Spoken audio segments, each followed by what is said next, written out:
Hello builders, Eurodo is here to bring you new things every other time.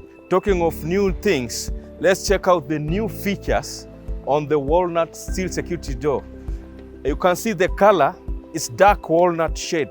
This is in response to many clients who want dark finish doors, but at the same time wooden doors. So this is steel security door covered by walnut wood, but which is dark in color. So it gives you that dark finishing.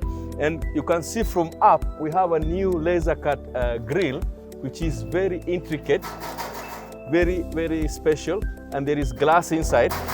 And this door is 1.2 meters wide by 2.4 meters high, and it's a double door. This is the main door.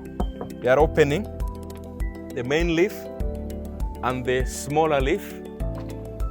So, and remember, these are security doors as usual with lock system, lower lock system, opening, closing,